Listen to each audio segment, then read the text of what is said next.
right. Good morning, good afternoon, and good evening, wherever you may be. Thank you for joining us. Another episode of Catching Up with Jacob. And here he is, fresh from his West Coast trip. Jacob Prash, how are you? Blessings in Jesus. I'm doing well. Thank you so much, Marco. God bless you, Jacob. Good to see you in good health and vibrant and ready to go for today's episode. It was good to be with you and with James in California, despite the Amen. fire. Despite the fires and Obama being out here, Oh it boy, might as well, well be smell like sulfur. But anyway, David Lister, how are you in Tennessee? I'm doing well, thank you. It's good to be here. Amen. God bless you, brother. I gotta get my door. Somehow it just came open. Jay, down the 210 freeway from my house, undisclosed location, down in the heart of the beast. Yes. Hello from North Hollywood. God bless you, Jay. Good to see you, brother. And well, I guess is in the belly of the beast too. Davy in Australia, captured by the socialist government of well, I don't even know who it is anymore, but it's supposed to be Albanese, but you're there behind enemy lines. How are you? Yeah, doing good, thanks. Doing good, thanks. And yes, I've always another week. And you have. God bless you, brother. Good to see you. And of course, we want to welcome all those who are watching live and those who will watch later. Catching Up with Jacob. Jay, what episode is this? 217? Yeah. 218, I believe. 18. That's it. That's right. It was last 17 this last week. So welcome to another episode. And we are in every kind of platform you could imagine, including X, including Rumble, including Telegram, including Vimeo, even Facebook Live. I know Zuckerberg's changing his tune, so he might be happier with us now. And YouTube as well. But we appreciate those platforms that have been with us for a long time, including Rumble, when you can ask those questions. Well, of course, we're going backstage, and on backstage, you can send questions through the Rumble chat, and you can ask Jacob not anything you want. It's not an AMA. It's not Ask Me Anything, but it is biblical questions, especially about the episode and things like that. So welcome. We are on also our Moriel.tv is coming very soon, our website, and where you can be able to watch episodes like this. And of course, there's RTN, MorielTV.org. And I'm not sure if I miss any of them, but there are plenty of choices that you have to watch Catching Up with Jacob. And of course, we do have our podcast schedule, so we'll go there real quick there. Jay, you want to talk about our podcast and other platforms that they can find, including Moriel Chapel? First of all, I'd just like to say we're doing our best trying to alleviate some of the ads on Rumble. We are trying to basically tighten up the stream with Rumble so that there'll be less interruptions. But I just would like to mention, you can't chat with everyone. We're going to work on getting a live chat on X so that you will not only be able to watch commercial free on X, but also be able to chat with the other brothers and sisters watching on X. So that is in process. Also, as Marco has mentioned, if you have not already, all the Bible studies have been moved over and are streaming exclusively on Moriel Chapel on YouTube. So if you want to get the great lessons that we always have, be sure to subscribe to Moriel Chapel. And we will make sure that those are in the chats in both the YouTube and Rumble so that you can know where to find us. Subscribe today. Finally, the podcasts, again, great way if you don't want to buy a thumb or donate for a thumb and have it shipped. Great way to get the lessons. So many lessons free and available on our many, many different podcast channels. Please download today, save them for a trip. I'm about to go on a very long trip, and trust me, I'm going to be downloading some podcasts to listen to on my way to the various places I have to go soon. Very good. Jamie, we should send you with this one of our sticks, and you can take it along with you. So there you go. Thank you. Very good. Just wanted to ask Jacob. Jacob, where are you going and what are you going to be doing? And you also got an announcement about something for prayer, something we can commit to prayer. Yes, after very long delays, and I mean speaking about years, due to COVID and then due to war in the Middle East, at long last, the production of the documentary that we've been working on concerning the return of Christ entitled Why Is This Time Different, is well underway. We began a preliminary production in Hollywood recently. We just finished a few days ago. We're looking forward to resuming filming in Europe and in the Middle East, in Israel, and in Poland, Auschwitz, etc. Then returning to Hollywood within the next month or so, and then it'll be post-production. But at least production is underway. Despite the fires in Los Angeles, we were able to get some work done anyhow, and there was also some health delays. But we've been attacked repeatedly, and one of the barometers that we use to gauge if God is in something is if the devil doesn't like it. And he certainly does not like what we're doing. So we would urge people to please keep it in prayer. We want to use it evangelistically and theologically to refute replacement theology and to equip Christians to understand the prophetic significance of contemporary events and what makes this time different than the other times in the history of the church when believers thought it was the close of the age and that the Lord was coming soon. So please keep the film project, in prayer. We have a good film crew now. We have a good narration crew team. We have pretty much everything we need. We've done the location scouting. That was actually done some time ago. But we're ready to keep moving ahead. Production is underway. So please keep it in prayer. I need to get this film in the can, ready to go out before I can resume or begin really working on the next book, Born in a Manger, Coming on a Cloud. So we're very focused on prophecy and on evangelism. Please keep us in prayer. Thank you, Jacob. Appreciate that. And I think everyone is very much in tune and attentive to the fact that this Why Is This Time Different movie, it's going to be a great, great blessing to the body of Christ. And of course, we'll keep you in prayer. Please keep Jacob in prayer. If you have any questions about it, how you can pray, you can email Moriel at moriel.org. You can find out more information about our missions and all the things that Moriel is involved, moriel.org. And you can, if you want to be involved by prayer, if you want to be involved by donating to some of the ministries there, some of the outreaches, you feel free to go through that. And there's many, many of those missions that are there. So praise the Lord for that. Davey, you got an announcement on the USBs, on the sticks, on the memory sticks. There are all kinds of names that we call them, but nonetheless, they're basically little external flash drive. Go ahead. Yep. Yeah, so if you would like to order one, the one we have on offer at the moment currently features 700 teachings by Pastor Marco Quintana. So if you would like to order one, just email me at Davy, D-A-V-Y, Rosengreen, R-O-S-E-N, G-R-E-E-N, @gmail.com. And we'll get one shipped out to you. And just a big thank you to Tony in the US, who is helping us to dispatch them in that part of the world, and also to Mike and David in the UK and for dispatches in Europe. So thank you, guys, for that too. Amen. Praise the Lord for that. That's really good. And yeah, and then of course, if anybody wanted to find out more information, just email and you know, regarding USBs. I think we're going to be working on in the future Jacob 2.0, right? One of the ones, Davey, that's a big project, but we did have it as part of something that we would like to do in the future. Yeah, we've been working on it for a while, so hopefully by April. So yeah, keep us in prayer that can get done and completed by April.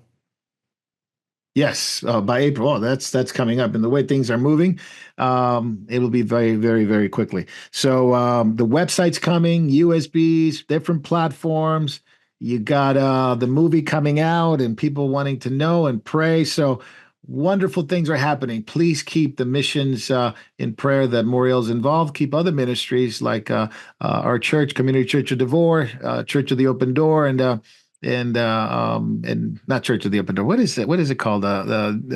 David's Dave Rosetto. Yeah, it is Open Door, isn't it? Yeah, Church of the Open Door. There's one in Baltimore. And one in Baltimore. Please keep them in prayer. And Sandy and Elon and all the ones involved in missions and preaching and teaching, preaching the gospel and teaching God's word. So with all that said, Jacob Prash, let's catch up. Trump's first 5 days. And it's quite an amazing turn of events, as we'll talk about today. But I wanted to get your thoughts on the first 5 days. We'll go through the different things that have been going on, especially the ones that have been within the country regarding the immigration and the border. But I wanted to get your thoughts on the first 5 days, good, bad, and different. Essentially good, but there are some caveats. In any event, the first thing I would notice is the Democrats do not have control of the House. The Republicans have it very narrowly under Mr. Speaker Johnson, who actually is a born-again Christian. He's the highest-ranking saved believer in the United States government, and he is a saved Christian. Whether you agree with him all the time or don't, usually I do, sometimes I have not, but he's in a very difficult position with a narrow majority, and he is a saved Christian. He is truly a saved Christian. Secondly, Mr. Trump. Mr. Trump has moved very quickly and has impressed many people. I'm certainly favorable to the fact that he has pardoned these Christians who are recklessly imprisoned for anti-abortion activities under the legislation passed by Clinton aimed at pro-life Christians and pro-life activists. They've been pardoned, as well as a number of other people. The hypocrisy of the pardons given to the January 6 people is incredible. First of all, in the Antifa and BLM, but particularly the Antifa riots of 4 years ago that took place in cities like Seattle and Portland, Democrat-controlled cities, as well as the Twin Cities, there were no arrests. There were no arrests for people who attacked police. These people from January 6th, even those who engaged in uncivil activity and were engaged in confrontation with the police, have been imprisoned without bail. I would say illegally and unconstitutionally, not given trial. They've already served a heavy sentence. Hence, to make a comparison, the way the left-wing media is whinging and screaming about how can you let these people go after they attack police? At least they got arrested and they served time for what they did, and were over-sentenced. When you're going to arrest the people who did what they did in Seattle and Portland, but the Biden administration did nothing about them, and the Biden administration and the mayor of Washington, D.C. did nothing about those who had the riot in front of St. John's Church, basically, and in Lafayette Square on back of the White House. So there's that blatant hypocrisy. The second blatant hypocrisy is Mr. Trump said he was going to pardon these people. He campaigned on it and said what he would do, and the majority of voters voted for him. Yeah. He voted for his policy, as opposed to Biden, who lied, and lied again, even giving preemptive pardons to the Biden crime family and to the real January 6 criminals who should be criminally prosecuted, including Liz Cheney and Adam Schiff and others. Those people are the least people to complain about presidential pardons when they were given pardons for crimes in which they were not even formally charged, after Biden lied through his teeth to the American people saying he wouldn't pardon. So the hypocrisy in the dual standards are what you'd expect from such people. Thank God that CNN and MSNBC are having ratings declining, all the Nielsen ratings. May it continue. The other thing is the Democrats do not control the House, howbeit it's not a big majority, but they don't control it.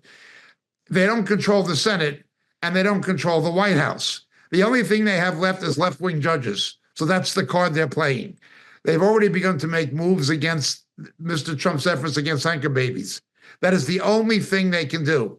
The other cancer is, of course, the rhinos. Mitch McConnell, Collins of Maine, and Murkowski, the rhinos. These people are truly, truly a carcinoma in the national epidermis of the country that need to be excised. I hope that there will be a primary election challenging both the candidacy or the nominations as candidates of Collins and Murkowski. These people need to be gotten rid of. They're worse than Democrats. They're an internal cancer, and we know whose side they're on. Again, they're Democrats pretending to be Republicans. They're rhinos.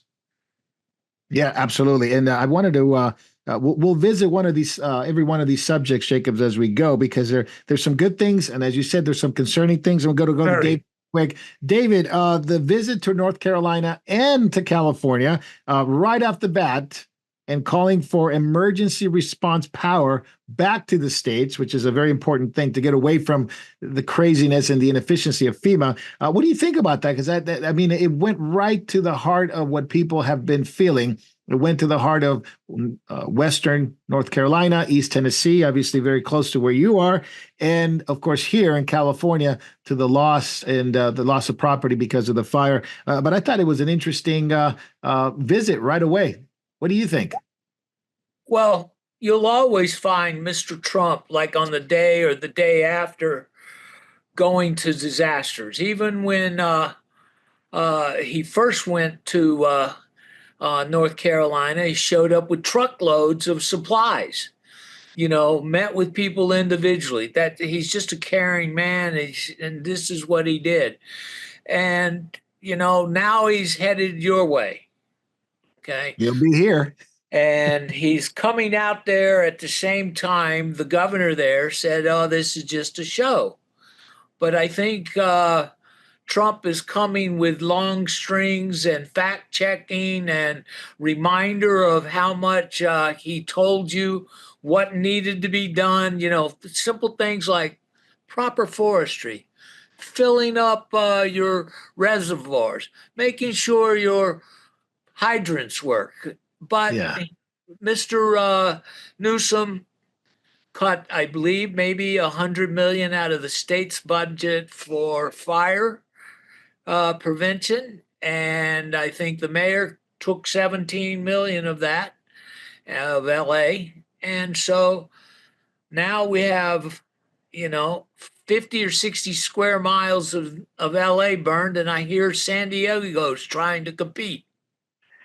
Yeah, the fires haven't stopped. And so if Yeah. anybody's aware of the news, yeah, it's in the north part of LA and it's in San Diego. I mean, we got some friends that live toward that area, ministry friends, and they were concerned, but they were able to put out, thank God. But it is something that it's ongoing. And I know Trump's going to bring some facts and perhaps even, make common sense ideas that California is really angry with Newsom. But I like the fact that Trump is trying to address something that the Biden administration completely dropped the ball. I mean, the people in East Tennessee and North Carolina, Western North Carolina were completely left out. And even with the snowstorm, FEMA left and they left them there. Literally, they left them in tents and to deal with, and they died. Some of them passed away. Yep. 4 months since the hurricane dropped all this water. And what was FEMA's response and the insurance? Oh, you don't have flood insurance 2,000 feet up in the mountains? Oh, sorry, nothing we can do.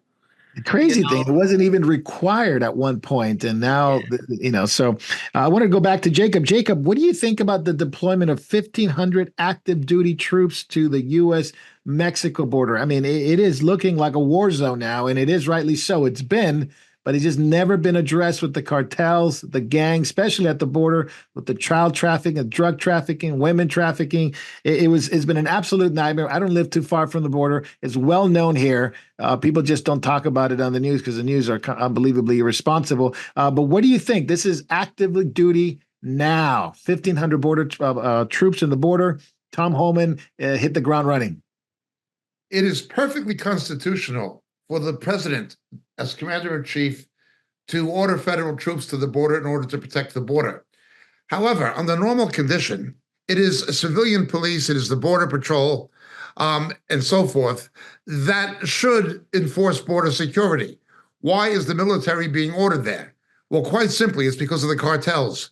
These are heavily armed narco-terrorists. They have control of automatic weapons.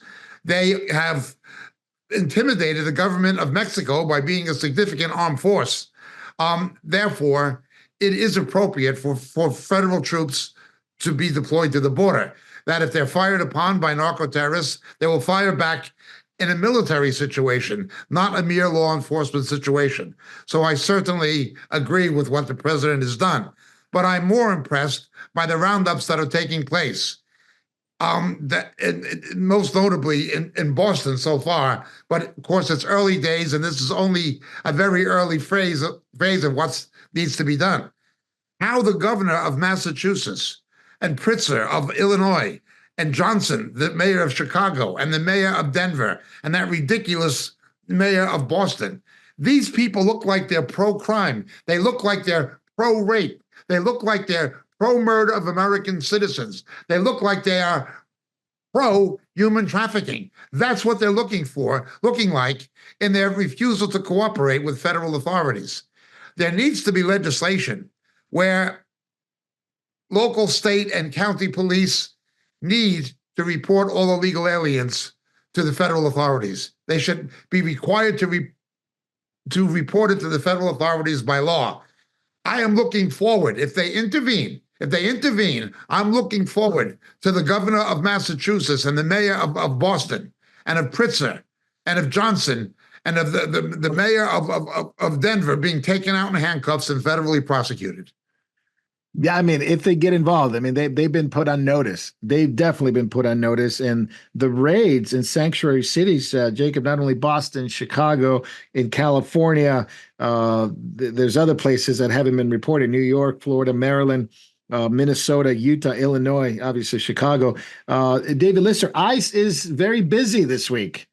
Federal authorities reportedly are going into law offices of immigration lawyers who are themselves illegal. They're going into apartment complexes. They're going into townhomes because these things were being run by Tren de Aragua or other Mexican cartels or gangs, and they are very, very busy. Yep. Well, they're going after the worst of the worst. And, if the people that Jacob mentioned would cooperate, they could get the worst of the worst out. But what's happening are some people that are bystanders, happen to be in the same neighborhood and same rooms as this. They're getting swept up in this, which is the ones that the Democrats actually want to try to protect, the innocent ones. But they're going to be taken up. So their very actions, it's only making themselves supposedly look good that they're trying to protect the innocent and everything. Something that Democrats are good at modeling, the lie. I mean, the same senators that voted against rape and of women and the Lincoln Riley Act of that, all of them. So, and are the same ones that voted against the Born Alive Act. So you see that they seem to love death. Yes. And they seem to love oppression of the weak and the innocent by their actions, which they believe make them look good. And this is really something that people should remember.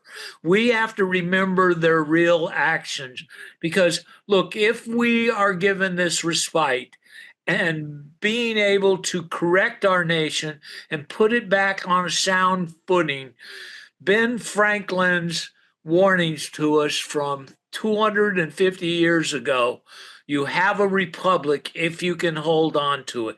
Yeah. We better hold on to it, or if they take power again, it will be anger and revenge. Yeah. 460 criminals apprehended in 33 hours. Jacob, the question was, well, how did they apprehend them so fast? Well, they knew where they were. Yes. This, back to the previous administration, they knew where they were and what they're doing. It was very simple to just follow, very common sense where they were. They were tracking them. They just couldn't do anything. So there's a lot of, and granted, there's a lot of people that are angry. There's a lot of people that are relieved, especially Hispanic community, Blacks community are very relieved in Chicago, California, New York, because they see justice because they were being targeted. The real question I would have is, can ICE subpoena voting records in California in order to detect the location of illegal aliens? And if there's a refusal by the governor of California to do so, can he be indicted? That's what I'd be interested to know legally. Is it possible to, by law, require those voting records to be released as part of an investigation to locate illegal aliens. Because we know in California, routinely, anybody who's gone to the Division of Motor Vehicles see that they will not even question people. That California has the voting imbalance it has simply because of illegal voting. Nobody doubts this. It is ridiculous that you can't get on an airplane or get a library card without photo ID, but you're allowed to vote in California because of the progressivists. No ID required. No ID required. But we do like that when Trump heads out there, that was one of the things that he talked about on his way out there, that we're going to need to have voter ID. He's got this big ball of money that the Democrats are salivating over because to rebuild their C-40 city out there and get ready for the Olympics, get ready for the World Cup. They need this money because they're 80 billion in the deficit. That's so it. They're going to need it. But apparently Trump's plan is to monitor how they adapt his programs of forestry, water management, voter ID. These were some of the things that he said that he's going to be looking for. And they'll have to come in monthly, make sure it gets done, because California has a real good way of losing billions of dollars. Like we don't know how to count. We don't know how to count. 24 billion homeless. Now you have more homeless. We don't know where the money is. Oh, I know where it is. I do too. Yeah. All you got to do is go, let's say, to go to offshore accounts and find it. Palo Alto. Yes. The Houston's French laundry place, the restaurant he likes to go. Jacob, I wanted to ask you, the New York Times ran this headline that Mexican cartel being labeled a terrorist organization may not be good for the economy. Yeah. Are you kidding me? That the New York Times, who approved this, and why would they even run something like that? That they're defending drug cartels, basically. The New York Times has not existed as a newspaper for at least 35 years. It is really the New York Slimes. That is what it is. The Washington Compost and the New York Slimes. Bezos is beginning to change his tune because it's in his political and financial interest to do so, as has the LA Times. The New York Times is holding out, New York being the kind of stronghold it is of insanity and stupidity. This is what's happening. How can narco-terrorists responsible for dozens, if not hundreds of murders in Mexico and dozens in the United States, and tens of thousands of people dying every year of fentanyl, how can it be detrimental to the national interest, economically or otherwise, to designate narco-terrorists as inimical to the economic interest of the country? This is complete stupidity. Anybody who reads the New York Times ought to have their head examined. David, what do you think? I mean, it was blatant to say. I mean, are they literally saying that Democrat governors and mayors are economically benefiting from the drug trafficking, from the cartel, and the child trafficking and human trafficking? Well, when you have vice going on in a city, the city always takes its cut. Bring in gambling, they cut out the mafia running the numbers. Legalize gambling, legalize drug, pot trade.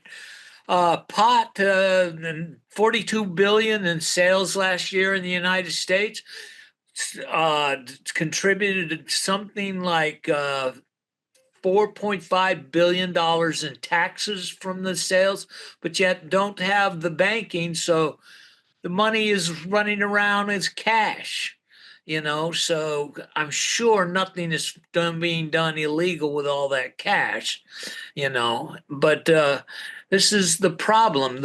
These guys get involved with the money and it's disappearing, and drug business is a cash business, and throughout the world there's a $300 billion cash drug business, and that money floats to various places. Like it was even said in Mexico that I don't remember how many people died before they finally got to the current president. Something, what was it, like 31 candidates died? I can't Yeah, quite yeah, just to they all these get to candidates her. for the election before she won. Yeah. Yeah, and so this money floats around, and they run whole states. The cartels run whole states. This money that's the way that this drug trade is going to be. Trump is going to go after. I mean, this money that gets put into the economy, they're going to be able to trace. And the same thing up there in New York. It's the money gets there, they'll find it into the rich people's pockets some way. And if they can Yes. RICO it, find how it gets there. And plus, let's face it, the CIA has its hand, and they pay the Not the newspapers like the New CIA. York Times. Not You the know? CIA. Yeah, I mean, Doing this your your forever. your your old hometown in Nicaragua. You guys Cuba, had a little Nicaragua, thing Puerto Rico, called like Panama, Chile, Ecuador, you name it, they've done it. You the name it. contours, Yep. and they built up Arkansas by running all that cocaine drug money. Going back to the Vietnam era, Yeah, in the time period of Air America and what was covertly known as sweet rice, the CIA were the biggest heroin traffickers in the world. Yeah, yep. absolutely. Jacob, I wanted to ask you about Pardon Gate. And what I mean by that is you have two issues of pardon. Here's what you have: Trump pardoning 1,500. Just I think six of them got 1,500 got just unconditional pardon. I think six of them was a lesser one, but more or less 1,500 were pardoned from the J6 prisoners. They were called hostages, rightly so, and they were released, and Trump pardoned them. On the other hand, right before Trump took office, Biden left with a preemptive pardon of the J6 committee. And it was an open pardon, meaning that it was weird. They'd done nothing wrong, and then yet they were pardoned. So their question, the legality, we'll start there, Jacob. The tale of two pardons. You got the J6 hostages, and you got the committee. If there's no conviction or no indictment with an admission of guilt, there should not be a pardon. A pardon, acceptance of a pardon, is an effective admission of guilt. Essentially, this needs to be challenged constitutionally in court. I hope it goes to the Supreme Court. People like Liz Cheney and Adam Schiff need to be brought to justice. It is ridiculous to give people a preemptive pardon. It is absurd to give people a preemptive pardon. What it basically is, it's like the Roman Catholic Church selling indulgences, a permit to sin. That's what it is. Why is Liz Cheney not being brought to justice? Why is General Milley not facing a court-martial and the prospect of capital execution for treason, if not at least death in Leavenworth? Why? This is completely unjust. It's not even logical. What you have is presidential clemency being misused in a way for which it was never constitutionally designed. Right. Much the same as anchor babies. That was designed to prevent Black Americans from being denied citizenship in the aftermath of the American Civil War when slavery was abolished. The anchor baby law is being completely misused for something other than which it was intended. Courts should interpret the laws, not make them. And you need to go back and say, why was this law made? But you need honest jurists, constructionists to do that. Unfortunately, we have a mixture of actual jurists and political activists who should not even be allowed to be judges to begin with, much less in federal appellate courts or the Supreme Court. Amen. David, I wanted to ask you this. Fauci got a pardon going back to 2014, just without any wrongdoing seemingly, but January 1st, 2014, retroactively. What does that tell you? Well, Jacob talked about there's an implication that you're guilty of something if you accept the pardon. The Supreme Court said that very fact. If you take a pardon, there's the implication that you're guilty. And so I, for one, would love Mr. Rand Paul is talking about investigating that period of time, bringing Mr. Fauci in, letting him be exposed for all the things that he's guilty of, gain of function research, hiding all the stuff that with China, his funding of China, all this sort of stuff. And he can come out, and if he tells one lie, he's now guilty of perjury, Got and him. now he can be put in jail. But Wow. I think I wouldn't mind. I wish they would go back further for Mr. Fauci to 30 years when he was trying to do genocide and with HIV people and his AZT, who was killing people with this. And scientists, there's a book out there on Mr. Fauci and genocide dating that far back. So, and because of that, Mr. Putin and Russia would like to have him. So when we're finished with him, I have no problem shipping him over. And Mr. Putin can do what he wants because he's not going to be able to tell the truth through hard questioning by Mr. Paul. Because look, we all know the Democrats love the lie. You can see it in their actions. They do not know the truth. They have a spirit of error. And when they have a choice between the lie and the truth, they always accept the lie. They would prefer hearing the lie. Yes. And so because of that, they probably will not be able to tell the truth, even though under questioning, when you've had a pardon, you have to tell the truth. You cannot take the Fifth Amendment. You won't be incriminating yourself, but you'll be telling the world what you did.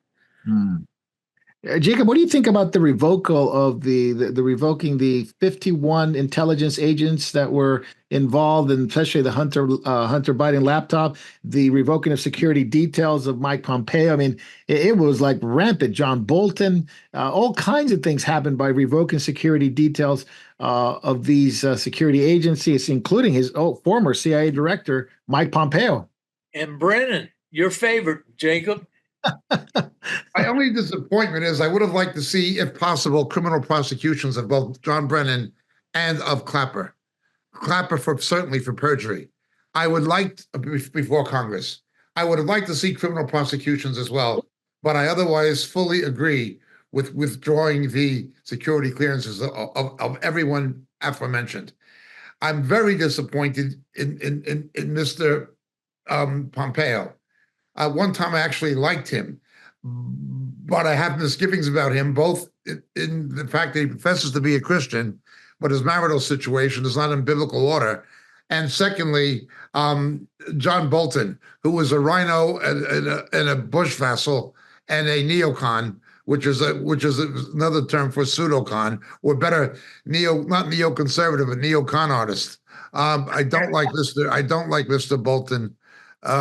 I don't like Mr. Pompeo, unfortunately. I wish I could. He had many good qualities, but overall, I agree with withdrawing their clearances. Bolton never should have had one. After he was fired, he never should have had any kind of. Yeah, Bolton's really upset that they called him up at midnight, right, David? They called him up. 12:01 said, "Oh, you no longer have limousine service or security detail." I wish they had sent the FBI over there with guns, knocking on the door to notify him. Yeah, just that April Fools, we're not here to arrest you, just to let you know you don't have. That would be justice for what's happened. $2 million a month it was costing. It was crazy. All these guys had that stuff. What do you guys think about the MLK, JFK files being open? And Pompeo was one of the ones that was keeping it from being open, but now Trump has bypassed that. They're going to be open. I don't know exactly how much we're going to know. It depends on what's redacted, what's not redacted, what's the judges are going to allow. But Jacob, what do you think? It's been a long time coming. It has, but there is still full pages, paragraphs, words, sentences, full pages that are redacted or that are edited out. That are blackened out, deleted, much like the transcripts of the Nixon tapes. They just deleted what. I don't think we're going to know the truth. about the Kennedy assassination, particularly the JFK assassination. I don't think we're going to know the entire truth about any of them, but particularly not about the JFK assassination. They will put out things that some people already know, including the Kennedy Library. JFK Library in Boston already know that stuff. Kennedy's family already knows that stuff. So it's out there. You can even find it on the internet what they're going to put out. I want to know what they're hiding and why they're going to keep hiding it. How much of that stuff can still be pertinent to national security after all this time and the Cold War being over? I don't think much of it. There must be a political reason not to publish all of it. Yeah, David, what do you think? We talked about this before. We want these files open, and we were hopeful in 2016 they would be. In 2017, the first Trump administration, Mike Pompeo blocked it. He said it would be crimes against humanity. I'm not sure what that means, but he wanted to keep America safe, he says. I don't even know what that means either in terms of like, why can't we know the truth? But what do you think about this? JFK, MLK, Pompeo, and now hopefully something can be known. Well, from the beginning, when I was a young man, I got to watch the Warren hearings on black and white television back then, and my dad was very tuned into it. Bought the book and read the book, and basically used a slang word for cow manure when he finished it. But that was my dad, and he was a military man and had secret clearance. So even he was upset, but we do know the CIA has done terrible things throughout history. And Lyndon Johnson was no friend of the Kennedys. The CIA was not a friend of the Kennedys. The mafia wasn't. So there's a lot of suspects around. But, my generation, we liked Mr. Kennedy. He appealed to us, gave us a new sense of hope for our country. But the assassination of him really took that hope away, and caused a lot of stuff because we knew something was going on that was not right. And after that, Johnson got us into the big time into Vietnam. We lost 50,000 of our finest. At the end, even my father, who was a hardcore military man, he knew that Vietnam was a political war. He would tell me, "Oh, we can bomb this side of the street, but not that. We can't bomb over here. We can't blow the dikes up." Look, he said he watched as the Russians and Chinese were offloading military weapons, Yep. and they had the ability to blow them out of the water. And he said we couldn't do anything, and so it was just terrible. And as a military man who loved America, it was breaking his heart over Break it. his heart. Yeah. I wanted to ask you, David, too, about the Chip Roy introduced a bill which Trump is supposed to be supporting, and at least that's what he said, in regards to not funding the UN, and notice the language, UN Population Fund, which is basically a front for abortion and sterilization all across the world, including China. The U.S. has been putting money into this. They tried to take it away in 2017 and eventually came back with Biden, but now there will be a bill, Chip Roy, Trump administration, no more money for you if you're going to support abortion, especially through the UN Population Fund, quote unquote. Yeah, the UN is definitely involved in depopulation. They're definitely involved in wars. I mean, they're stormtroopers that go to protect nations in war are long known for the rape of women throughout. Them and Oxfam over there in England was caught doing this. Yes. And these things are not peacekeepers, they're destroyers. And they're hurting the people and the innocent over there. So getting us out of the United Nothing, I would love to get out of it. I mean, like, their United Nations fund was over there in Israel in the what they call Palestine area, and they had terrorists as actual Hezbollah terrorists and Hamas terrorists employed. and they caught a film showing them burying weapons real near the hospital. They kept hostages in the hospital, and those UN employees said nothing or did nothing to help the situation. And people wonder why the hospitals had to go, because they were terrorist jail cells for hostages. And so you're a builder, Mr. Trump. Kick them out, say, look, we've got a great place for you. It's called The Hague. Go over there and we'll wreck that building and build something good. Real something good. Jacob, the pardon of the 23 pro-life activists was seen by many, of course, as a good thing. I would agree. Some are actually upset that because they violated the FACE Act, which is Bill Clinton's law in 1994. But these 23, including grandmothers, 17-year-old Eva Adel, 89-year-old, sorry, she was a survivor of the Yugoslavian Civil War as a young child, and she came to the U.S. Obviously, it was not the Civil War, it was a communist that came in against her, but she was also imprisoned by the Biden administration. Now she's free, 23 of them ahead of the March for Life, which is going to be this weekend. Your thoughts on that? Well, again, the left-wing media and the pro-death lobby are incensed. They're up in arms about this. Of course, they were much more subdued when in his barrage of departing pardons, Mr. Biden actually pardoned someone who murdered a child.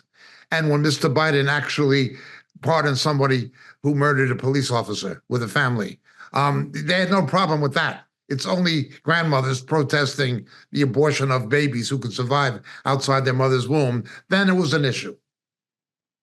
It's just incredible, David. We look forward to, of course, Pam Bondi having to deal with some of these cases and what they did to these pro-life. Some of them are Christian, some of them are Catholic. Nonetheless, they're against abortion. And it's this year. This is the 52nd anniversary of the March for Life, which I think, is it J.D. Vance who's going to be speaking today or tomorrow? He was on today around 11 or 10 or 11 Eastern time.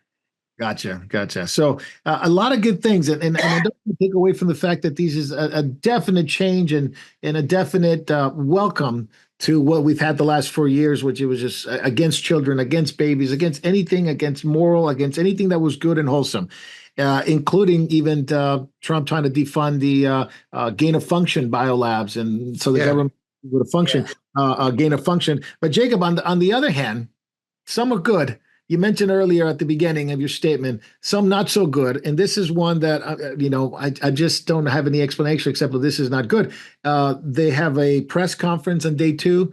Larry Ellison, Sam Altman, forgive me, I threw up in my mouth. He was there. And the SoftBank, the owner of SoftBank from Japan. And Sam Altman is a villain. He's a crook. He's a Democrat. He's anti-Trump. I'm not sure why he's there. Larry Ellison from Oracle has been known to work with the deep state agencies. They want this mRNA AI technology for a cure for cancer. Somehow they're going to develop it in Texas, supercomputers, AI technology. They want $500 billion. You can imagine where they're going to try to get it from. They're grifters in my thing, but it's a lot more dangerous than that. And yet Trump was in on this. So your thoughts on that and kind of unpack that. Larry Ellis, of course, is the founder of Oracle. And it's such a big company. You may as well be saying something like IBM. Everybody has to do business with it, including government agencies, including deep state agencies. I'm not sure I would bring any indictment against Mr. Ellison for doing business with these companies, because everybody does business with General Electric. Everybody does business with such companies. With the deep state, with Sam Altman, it's something different. Yeah, Sam Altman, I consider to be a rather sinister character and potentially dangerous person. Absolutely. I'm also very concerned about Mr. Trump's son-in-law, who again is pro-transhumanist. What I can see happening, without any reference to Mr. Trump personally, he is not a believer and the world is in the power of the wicked one. As I've reiterated repeatedly for many years, anything that fallen man can use for evil, he will.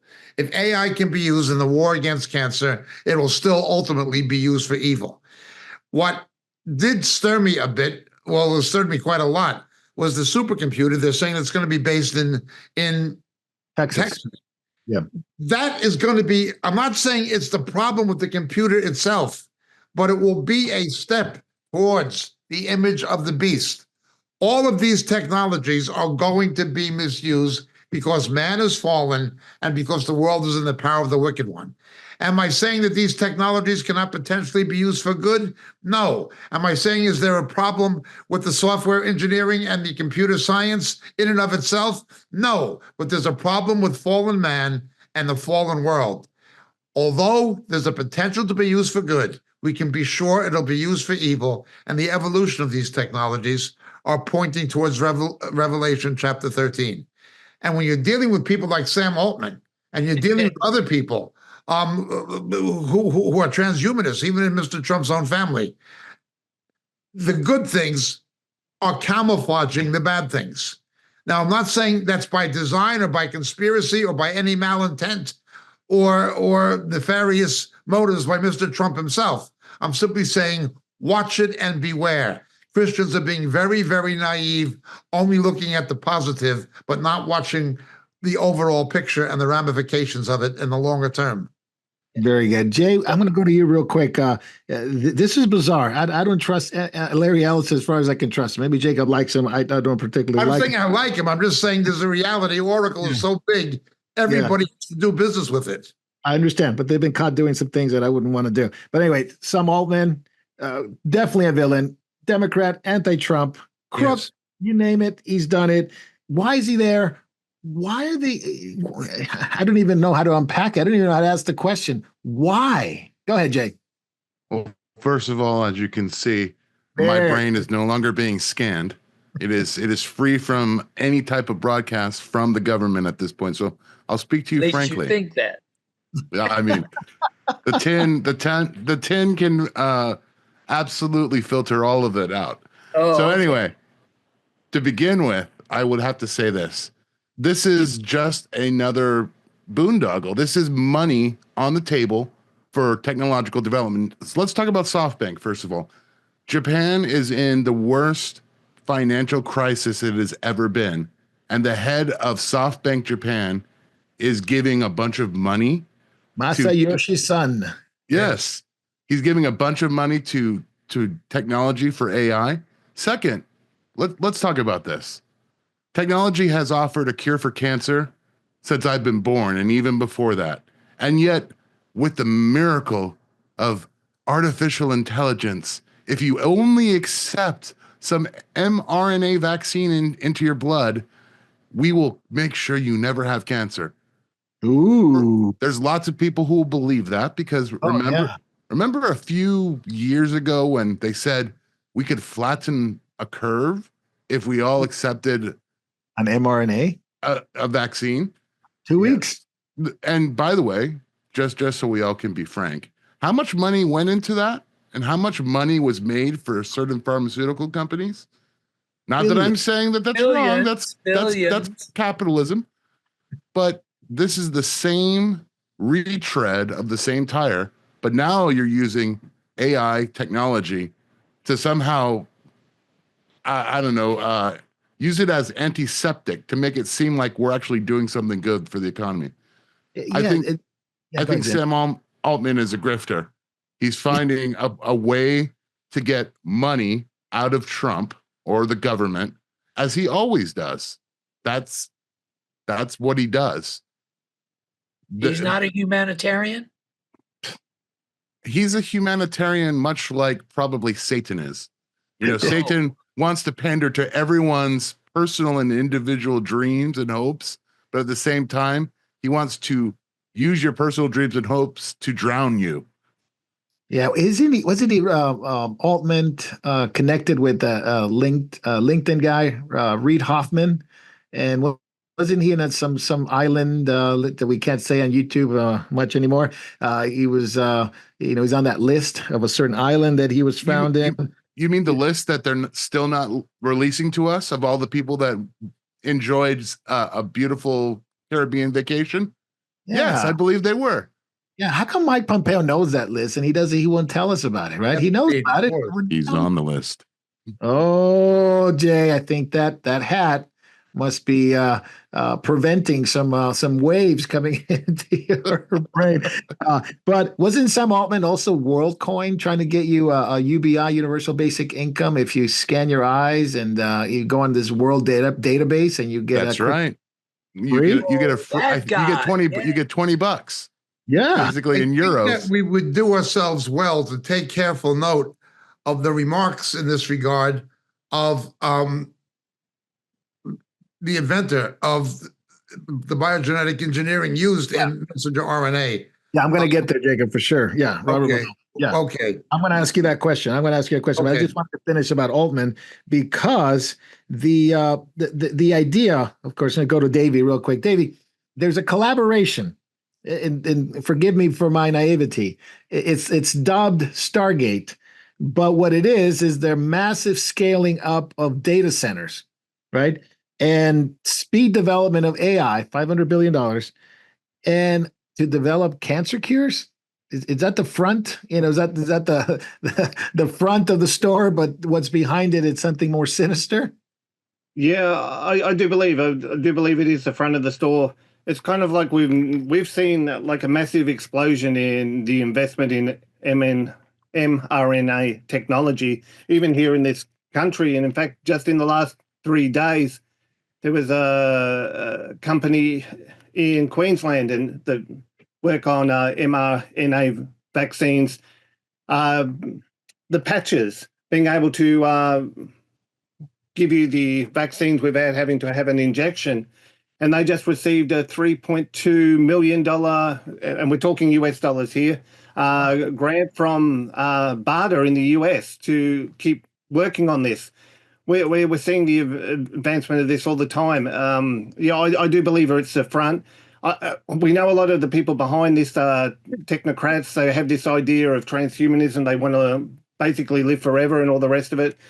I kind of wonder if they might actually get their wish. In Revelation 9, where it talks about that period of time of 5 months where death is taken from the earth, they'll actually long to die, but can't. I'm wondering they may get a taste of what that's like.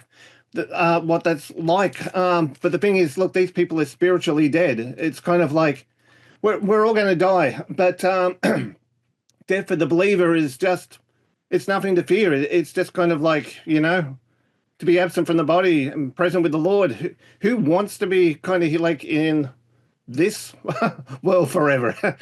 Some days it's kind of like it'd be better to be with the Lord, the way things are going. But technocrats kind of, haven't got that mindset. They don't realize they're spiritually dead and they're only thinking of the physical body. It's kind of like, okay, yeah, they just want to get you jabbed. I've got to be careful what I say. Yeah. Well, I know we're on YouTube.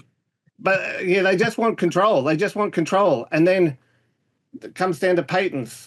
Who is your have you got patents in your body? Are you your own, without me saying too much on YouTube? Oh, I got you. Jacob, real quick, let me just respond to something that Davey said, because it reminded me of something. It's a two-tier system. Think about it this way. They're going to give you the mNRA to cure you from sicknesses, supposedly. I mean, which we all know they're very effective. They work wonderfully. Okay. And then they want to put your memories and your knowledge inside the AI so that you have consciousness inside the machine. Connected. You're connected to the transhumanism. Yeah. It is it's a transhumanism cell. Yeah. You can't link it any other way. Mental and body as one with the machine. Yeah. Jacob, the inventor of mRNA technology, Robert Malone, came out and said, "This is outrageous. What are you doing? It's not supposed to be like this." Go ahead, Jacob. He is sounding the alarm on this. Dr. Malone was totally right about the COVID vaccine hoax, and he's right now. He makes it clear that he likes Mr. Trump, but he also makes it clear that Mr. Trump has a blind spot. Mr. Trump equates being smart with being right or being good. He looks upon people of high intelligence and ability, and he sees them as being somehow non-sinister, just based on their intelligence, human abilities. People particularly successful in business. That is his weakness, according to Dr. Malone. And I must agree with Dr. Malone. Donald Trump has trusted people because of abilities that have backfired on him in the past. Mike Pompeo being an example. Mike Pompeo graduated first in his class at West Point.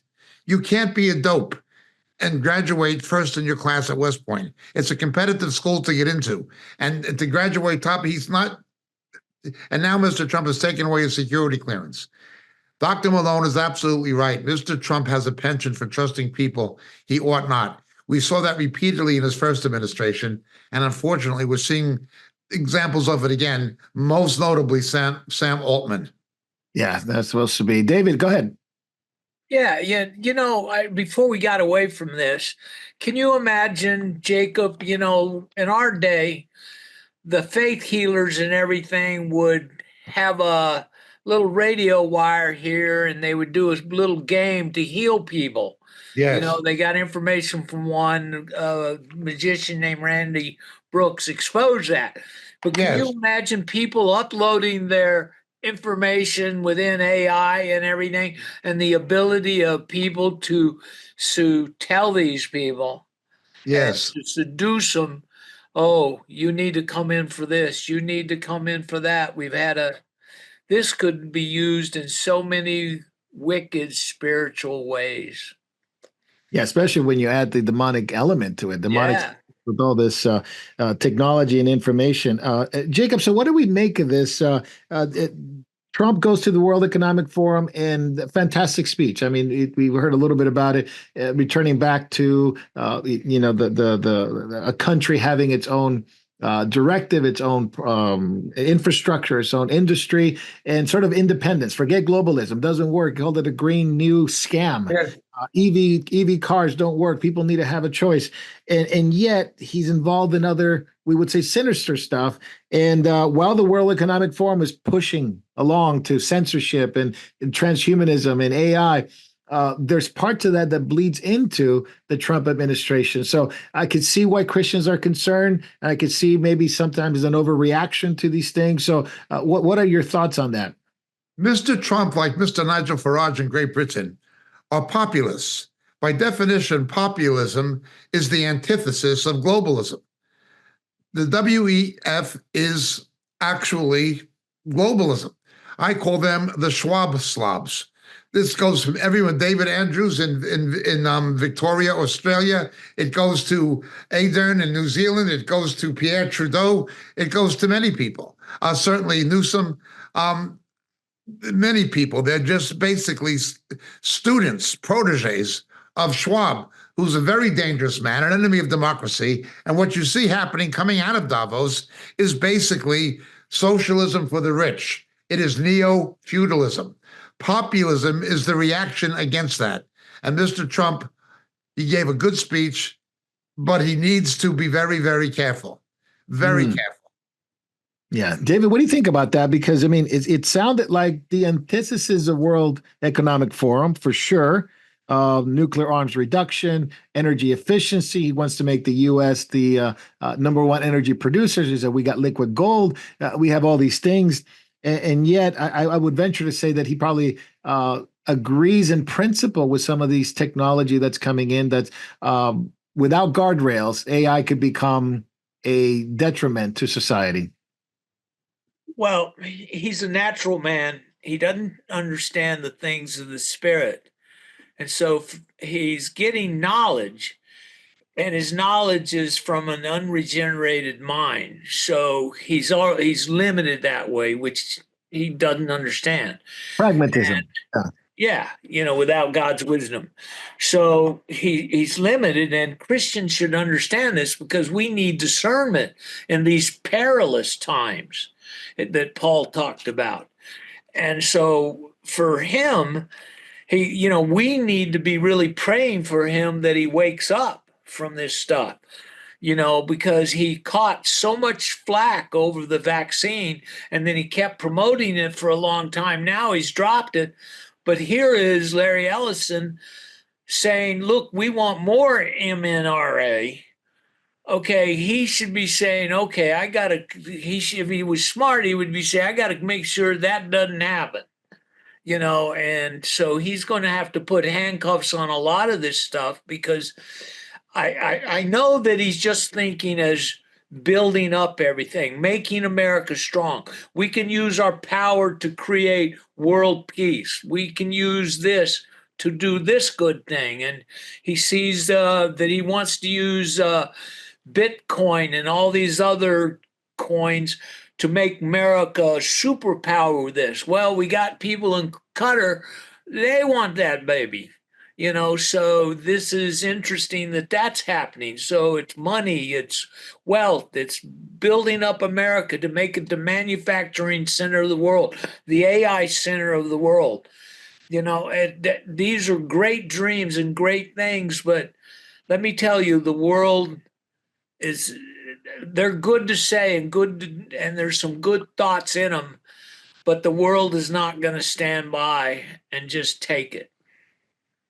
Yeah, that's one of the things that it's really interesting, isn't it? While at the same time, AI, according to the World Economic Forum, will liberate men, will sort of liberate men with knowledge and induce all these wonderful things that we don't know. And yet they want to curtail speech and they want to censor speech because of the AI and through the AI. And this is happening in the EU. The European Commissioner. Well, you'll know the truth from those guys, and it'll set you free. Amen. Amen. Unfortunately, the AI is going to be used for those very reasons. Evil. So it is something. And in Australia, David, you can comment on it. The plans to expand hate speech laws, even in conservative states like Queensland. It's interesting, isn't it? Yeah, it's not good here, and they're repackaging that too, camouflaging that too. It's kind of like they won't be straight out with it too. It's kind of like they're doing the same lies, just repackage it a different way. It's all for your own good, Let's protect the kids. No, that's a lie. Even the anti-Semitism laws at the moment too. The way they've been handling or not handling the anti-Semitic attacks here in this country has been absolutely appalling. So the censorship laws concerning things like that, they're going to be applied to Islam too, but you can guarantee it's going to be, the Islamophobia stuff will be enforced, to the letter, but no, you can still firebomb a preschool center and get away with it here. Yeah. Even the New South Wales Premier, Chris Minns, was talking about that promise to legislate and to expand these laws and to strengthen them. And, he wants to get away from vilification and anti-Semitism. But as you explained, Davey, these things are hardly ever applied that way, more about Islamophobia than anything else, right? Exactly. Yeah. It's kind of like these things sound good to the public. The way they dress them up and put them to the public, might sound good, and people get sucked in. The gullible Australian doesn't got their brain switched off. They're just brainwashed by the media. You need to look. These people are liars. Look, all these people are liars. That's all they do. They're liars. They're out for their own political advancement. They're out for themselves. Look. People are gullible. People think these people actually care. They've got your interest. They've got your back. No, they haven't. All they care about is their retirement package, how much they're going to get for themselves. They're just in it for themselves. They're grifters, basically, the definition of grifters. Yeah, people have no idea how evil these people are, Yeah. Jacob, I want to ask you something. This just came down the news. This is South Africa. This is Ramaphosa just signed an expropriation act into law. Legalizing the expropriation without compensation marks a major turning point in the rights of South Africa. Yes. The ANC seizing the land without compensation has been signed. I know we didn't talk about this at the beginning, but this is sort of just came down the line. Your thoughts on that? We have a ministry there. Moriel's in office there. Yes. Got believers there. You've been there numerous times. Your thoughts on what's happening with Ramaphosa in South Africa? I was in Bulawayo of Zimbabwe when the first farms were seized, and then I was up in the north at Lake Kariba, and I saw the farmers with the bandages around their head. I came to South Africa. This was maybe 25 years ago or so, And I told some Christian businessmen in South Africa that the future of South Africa under the ANC is what Mugabe has already done in Zimbabwe. You're going to see land seizures just taking place in South Africa. The only thing is Mugabe just allowed it to happen and didn't enforce the laws. Well, in South Africa, it was done with the blessings of the corrupt ANC government. The ANC is in a precarious position. The average black person is far worse off now economically than they were under apartheid. And I was against the apartheid. I thought it was racist and unjust. But white people have exited the country in droves. South African black people have seen far worse infant mortality, far worse AIDS fatalities, far worse unemployment and underemployment. Everything has gotten worse for black people in South Africa as well as white people. So the ANC was in a precarious position, and it is going in an increasingly radical position to try to consolidate power and preserve its own interests.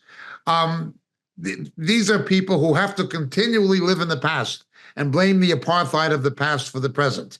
It's a situation where you've got a naturally rich country like South Africa, naturally rich, the richest country in Africa, one of the richest countries in the world in terms of natural wealth. Singapore has no natural wealth, almost none. Yet it became independent in the late 1960s, and it is a futuristic city-state. You look at what's happened, they have no mineral resources like South Africa does, and none of the gold, yet it's rich. High per capita income, high per capita everything. I mean, it's got its problems, but it's an affluent place compared to South Africa, which has gone from apartheid to something economically worse than apartheid. And all the ANC can do is blame the legacy of the past because it cannot justify the present or give any hope for the future. It is completely corrupt. The ultimate victims of this are going to be black South Africans themselves. The black people will be hurt worse than the white ones because so many white people have already left to the United States, to Canada, to Great Britain, to Australia, and New Zealand. Moriel has a lot of people on our mail list in Australia and New Zealand who used to be on our mail list in South Africa. Yeah. And it's getting worse. Yeah. And I saw this coming and I said it, and I wasn't the only one, but I certainly said it to the Christian people of South Africa. I feel very, very, very sorry. The ANC is death to South Africa. It's death to the black people. It's death to everybody. It's death to the white people. They can only go on so long. What happened with Mugabe when they seized all the farms they seized and didn't replant the land and didn't manage the farming? Well, the people went hungry. What's going to happen in South Africa? Hunger is going to increase. Hunger is going to increase. You're going to see hunger. Well, there's already a certain amount of it, but it is going to get much, much worse. Infant mortality will get worse. Black longevity will decrease, and more white people will leave. Yeah. David, I wanted to ask you, the Ramaphosa said this is going to be for public interest, changing the wording from public use to public interest. And what he defines public interest is to correct historical injustices. And I said, this is what There they're you go. And he says they're going to expropriate, of course, this type of land, residential, commercial, which would include all kinds of commercial, even churches, industrial, and farm. So I don't know what's left, but I guess maybe government buildings are not. I'm not for that. But everything else, it will be and can be expropriated. Okay, so now I got this. Government will take private property from everybody and then somehow disperse it for the good of all the people. Is that the plan? Basically. It sounds like Marxism. Yeah. Does it ever work? No. I mean, when they first started taking the land from people, the corrupt bureaucrats all got the great land. Yep. And the poor people got the bad land, where you couldn't grow anything. So that's part of Jacob saying, well, they can't get food because they've got crummy living conditions. So it's just another plan that won't work, but they'll sell it as a good thing. Can you imagine being in power for 25 years and still blaming the past, Yeah, historic injustices. that's all they got. You know, Yeah. it is like those who want to create a permanent underclass of Black Americans and prevent upward mobility by perpetuating a victim mentality and want compensation for slavery, even though there's nobody alive whose grandparents were even slaves, let alone them. I mean, this is the same mentality. Yeah. If I may, real quick, yeah, Margaret, go ahead, let me ask you a question. So I'm sorry, I'm confused. So for the sake of historical injustice, we're going to enforce modern day injustice. That's Correct. right. To balance it out. For the Too public. wrong, make it right. Got it. Yeah, sorry, I was confused. Yeah, Yes. you got to keep up, Jay. So illegal occupations, government refuses to deal with squatters, land declared public interest, owners stripped away of their property. And by the way, they won't give them a what they call fair market. It'll be based on historical acquisitions, current use, and other socioeconomic factors. So they won't be fair compensation. Whatever compensation they get, they don't have to do it. So it So is like if the land was when the Zulus were worth $1 an acre, yep. they'll give them $1 an acre. Say, oh, this is what it's worth because that's when you stole it. History of acquisition. That's right. That's right. Jacob, I wanted to ask you this before as we finish. Trump's supposed to meet with Putin very, very soon regarding the war with Ukraine. Zelensky's upset because the U.S. is intervening and having to meet with Putin, which he's already known about it, that it was going to be, extensive talks regarding peace.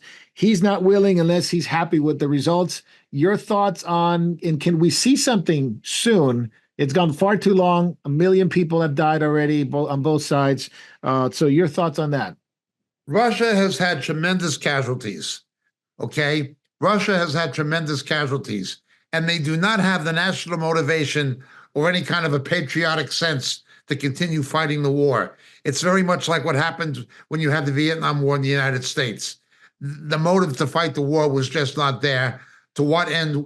To whose interest was it serving? Certainly not the national interest in the perception of most people. So he's got this. Secondly, he's got a brain drain. Thirdly, he's got an economic basket case that's getting worse.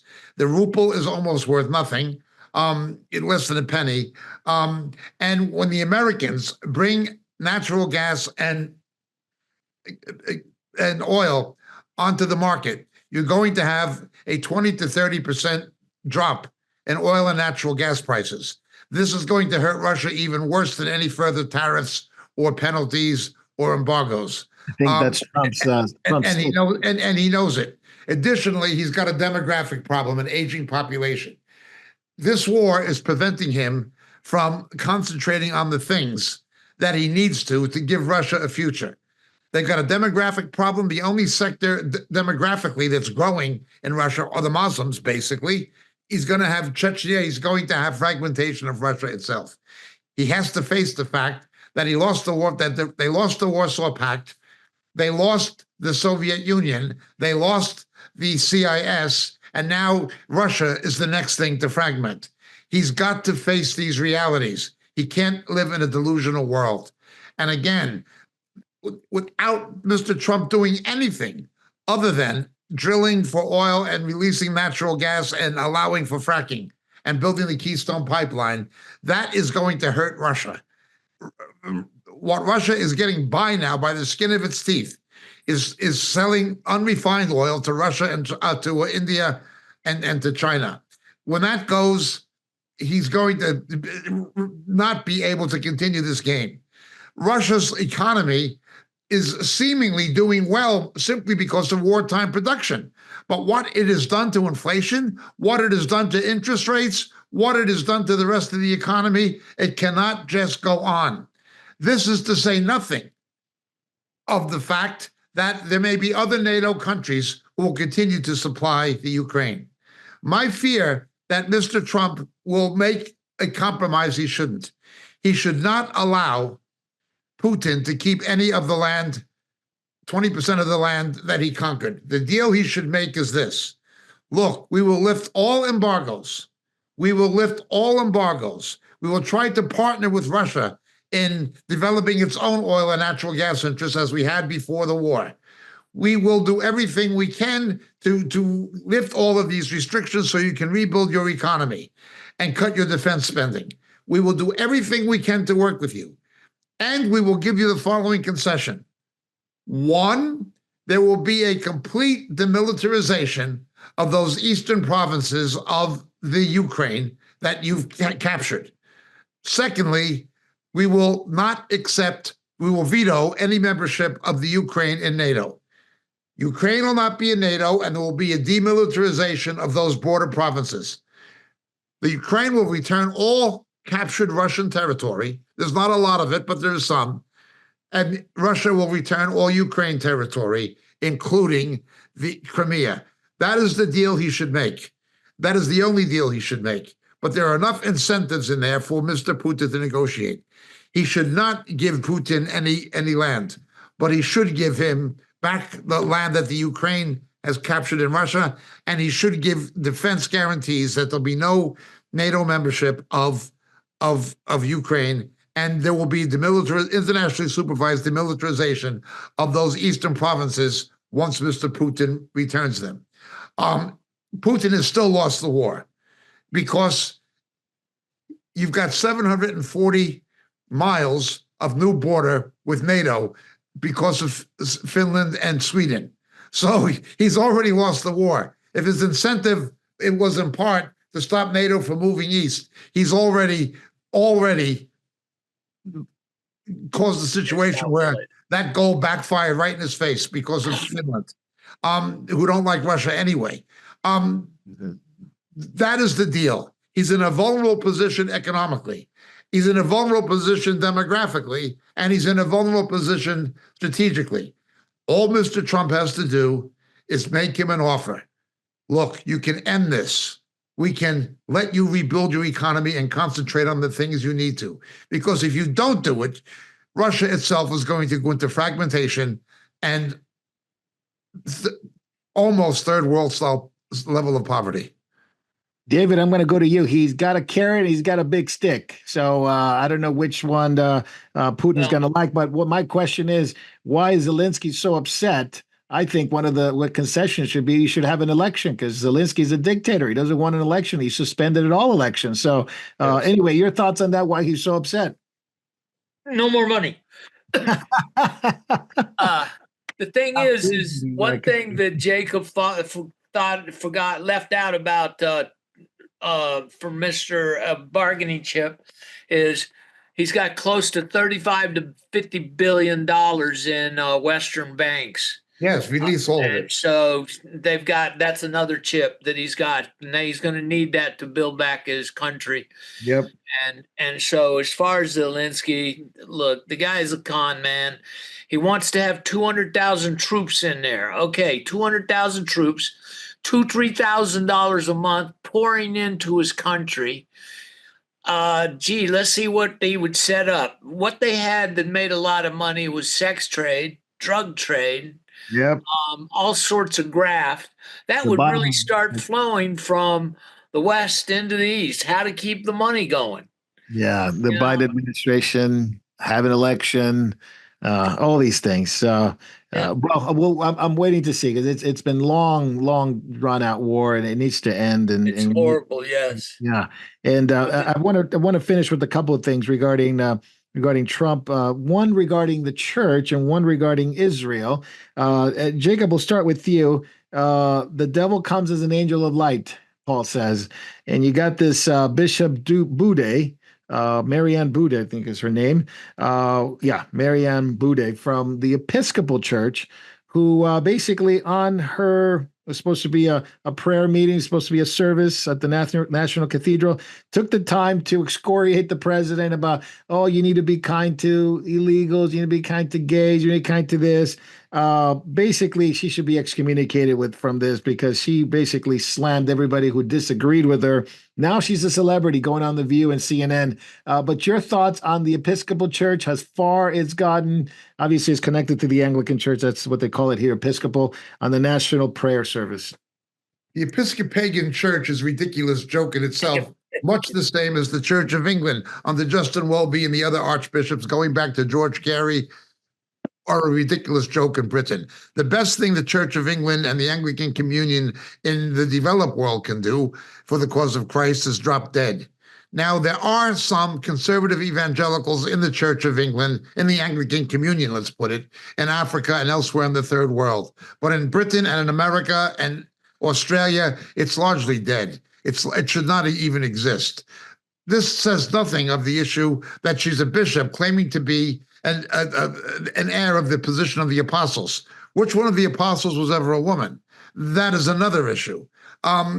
This woman is simply a left-wing political activist who uses religion as a platform to do it. Yeah. Now, notice something.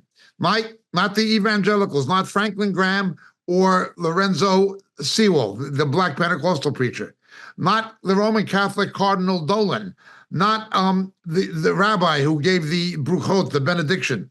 None of the other clergy pulled a stunt like this or tried to make a political statement, or misuse the Christian ministry or the ministry of religion for political purpose. Only she did it after the inauguration was over.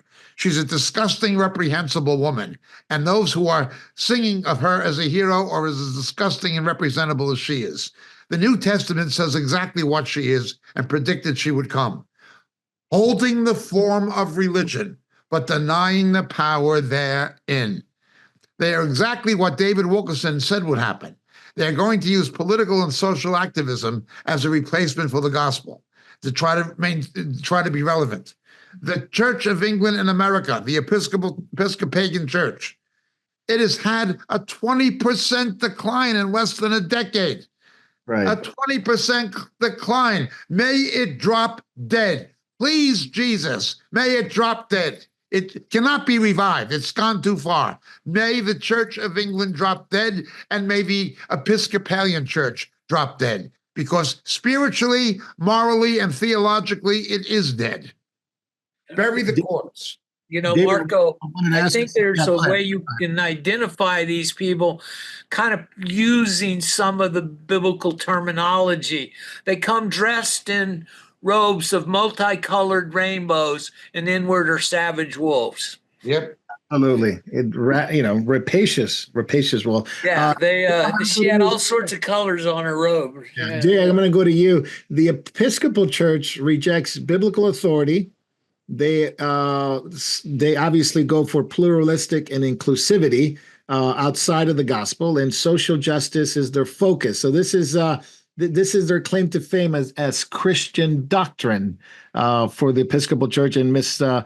Boudet actually believes in racial equity, gun violence prevention, immigration reform, full inclusion of LGBTQ plus people, environmental stewardship. This is all she talks about. This is all her books are all about. None about the gospel, none about the Bible, none about Jesus, or at least her Jesus is some kind of racial equity EDI guy. So anyway, go ahead. I mean, she obviously hasn't read the Bible. When we're talking about strangers within a land, at least in the Old Testament perspective, these are people who have accepted the doctrine of being a Hebrew. They don't worship their gods. They don't do the deeds of the world. They become included. When it says don't oppress the sojourner, the foreign sojourner among you, that means that they become part of the tribe. That means they've accepted everything. That means you do everything you can to become a citizen of the country. You abide by the laws of the nation. You can't be against Solomon's laws and then just come in the land. The Midianites did that. They would steal the harvest, take it for themselves, and then burn the fields. That's called raiding. That's called pillaging. Terrorism. Yeah.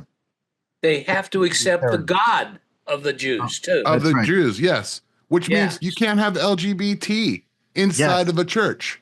That's because right. that doesn't go with biblical values. But yet they're changing they're changing everything. I would like to make a quick comment. Jacob mentioned Sewell. Now, I would just like to say, yes, he did a good job at the benediction, but I later found out that using his platform, he has now made a meme coin for himself. So I would go, I know. I would say beware of a man that uses a platform for prayer and then turns it into a marketplace for himself. Yeah. Yeah, Well, but he might be donating money to the church. We don't know what he's doing with it, Yeah. That's true.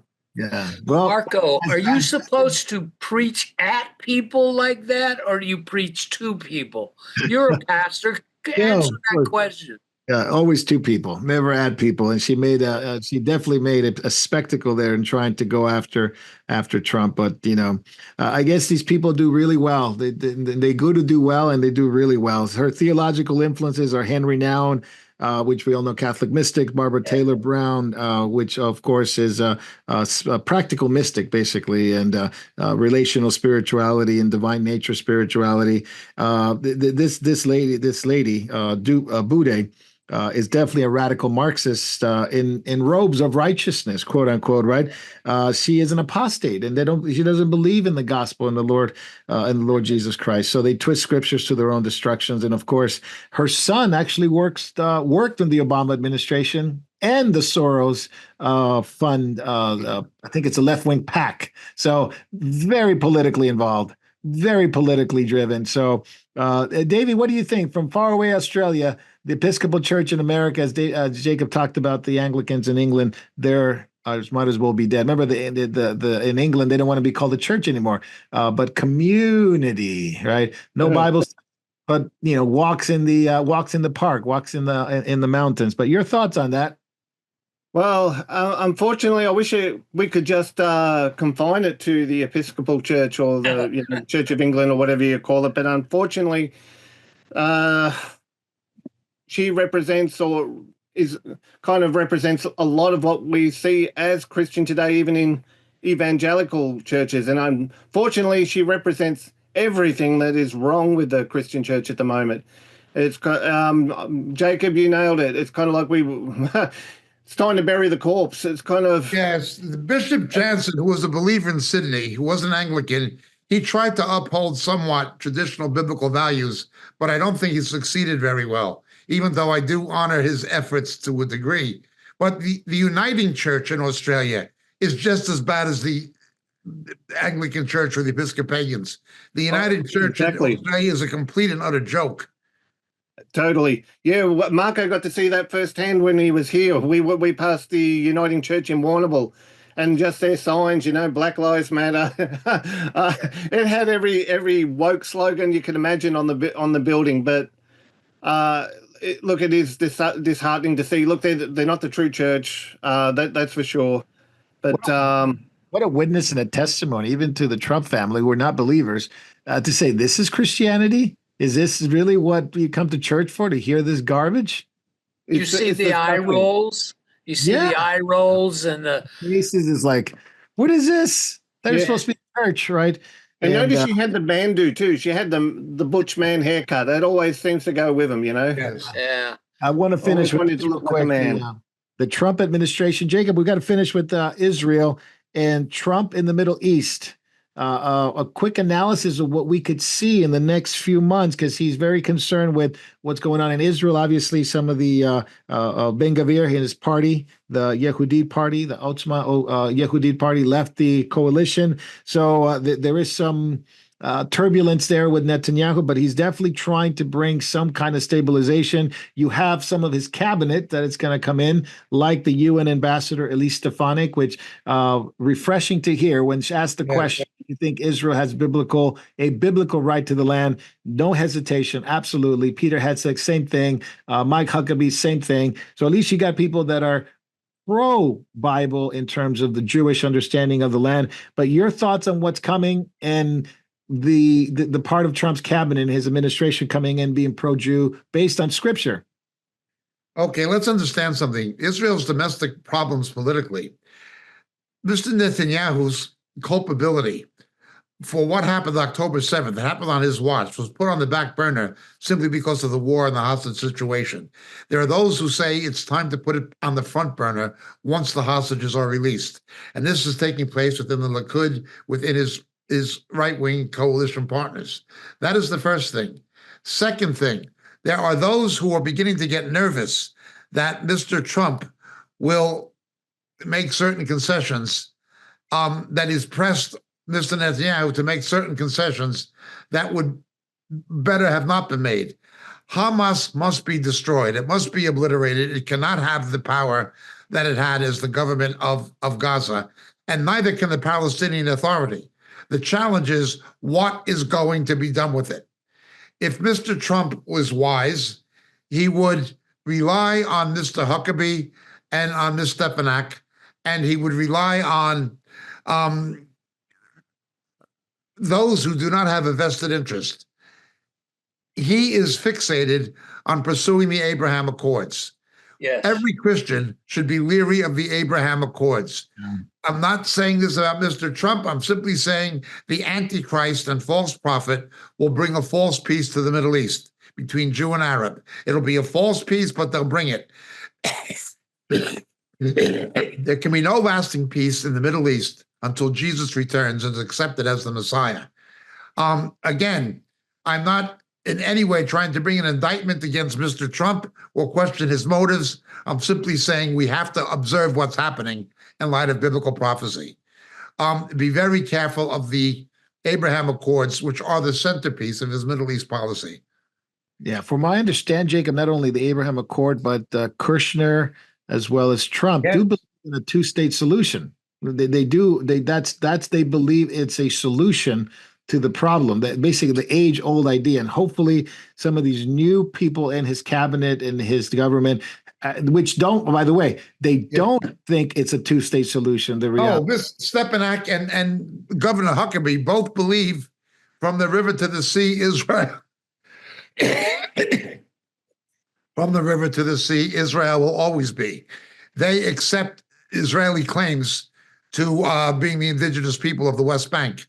And their view of a two-state solution does not include forfeiture of the West Bank necessarily. So there may be a division of opinion even within Mr. Trump's own administration. Even Mr. Huckabee, was touting in an interview the other day on Fox about the Abraham Accords and pushing them forward. And also, I've never been a big fan of Mr. Huckabee because he falls for a lot of false religion, hyper-Pentecostalism, and things like that. I do know he loves Israel. He, from a standpoint, they're biblical and Jews, and he would like to see him saved, but I don't know his wisdom as far as the helping Mr. Trump. Yeah. And the other issue, it's in Australia, and I wanted to ask Davey this because we've been getting a lot of information, a lot of news regarding the Jewish community in Israel, how they've been targeted at not only synagogues in different states, but recently they had this, I think it was in Queensland, a conference. Davey, you want to talk a little bit about that? I thought it was fascinating and very interesting. Not good in the fascinating part, but just how fast things are moving. Wow.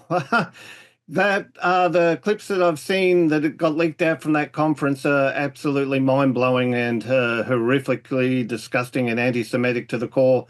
The crazy thing is this was supposed to be, combating anti-Semitism. It was as anti-Semitic to the core. Of course, they always pick a self-hating, self-loathing, Israeli person to get up there and bash Israel, to try and legitimize their cause. Now, as I've been looking into it a little bit, there's a group here called I'll try and make sure I get the right name, the Jewish Council of Australia. Okay. The Jewish Council of Australia, we've already heard before that they've been very kind of anti-Israel in their stance, it's kind of like very self-hating. But they were set up in consultation with the Australian Palestine Advocacy Network. They work hand in hand. Now, the Australian Palestine Advocacy Network, or APAN, they've been behind a lot of the protests that we're seeing. We're also finding out a lot of these protests are getting funded. They're getting overseas funded. Of course. Hezbollah and all the rest of it are funding these protests. On Sunday, I believe, instead of the No Australia Day gathering or that kind of thing, but they're going to have an anti-Israel and an anti-Australia Day protest. So the anti-Semitism and the anti-Australia thing go kind of hand in hand, which is kind of interesting. They go on about the occupiers calling Israel an occupying presence when they're the indigenous people of the land, and yet they're protesting Australia Day because, the indigenous people of the land, it's their land, we stole it from them. Okay, well, that it just doesn't make sense. That my head goes tilt when you kind of try and think of their reasoning. They're just unreasoning animals here. But the thing is, the attacks are getting worse day by day now. Yeah. We had the firebombing of a childcare centre in New South Wales. Every day we wake up and there's a new attack because the government is doing nothing. Disgusting as it is, even though petitions went out, people were pleading, do not send her, do not send her. Penny Wong is going to the 80th anniversary of the Auschwitz anniversary. I actually say that's 81 years too late. She should have been there 81 years ago.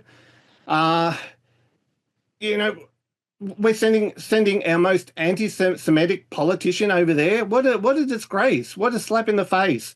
Yes. But it is really getting bad here. I would actually encourage reaching out outside of Australia. Contact Israel. Nothing's been done about the anti-Semitism here. We actually, I will give credit to the New South Wales. At least 2 arrests were made for one firebombing incident. So 2 arrests have actually been made, which is better than the Victorian police, which have actually done nothing. The Victorian police numbers are continuing to drop. People are exiting them en masse, and I can't say I blame them. But they've done nothing here. But my plea would be to Israel. How about let's have a pager sent out to the protesters. Let's have a pager 2.0 for 2025.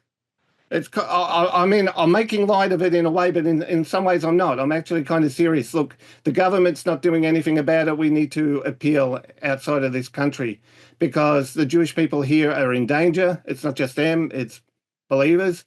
But it is getting way worse, and it's not going to be long before we see deaths because of this. They're targeting kids now. Incredible. And Davey, you mentioned last time that you wouldn't be surprised if you start seeing Australian Jews making aliyah, which it's really been almost non-existent in terms of aliyah from Australia to Israel. Yeah, well, I actually do know of a family at the moment who is very much considering that. They're Jewish believers in Yeshua, but because of what we're up against here, they're seriously thinking of it. It's kind of, and I don't blame them. It's getting to the point where this government doesn't care about anything about its people, yet we've taken in more Gazan refugees than any other country. It's just bringing the Middle East right into our backyard. We're faced with it every day. These attacks are going to get worse and worse. At least in Israel, they will protect their people. Here, we've got a government that is pro-Palestinian and, one-sided. It's kind of like... And yet they want to shut people up, right? With the crazy censorship laws. And this is the thing, you can't even talk out about it because it's Islamophobia. Yeah. And they're going to use the anti-Semitism laws to do this. Yeah, to reverse them and actually punish those who actually bring up the reality of what's going on. What a world. Well, there's a lot of stuff, and man, that we covered a lot of ground. We got questions. Jacob's got answers. Go to Backstage. We won't be on YouTube or Facebook Live, so go to the other ones, specifically Rumble if you want to ask questions, X, Vimeo, Telegram, and we'll stay with the other ones as well. So God bless you guys. We'll see you in a few minutes.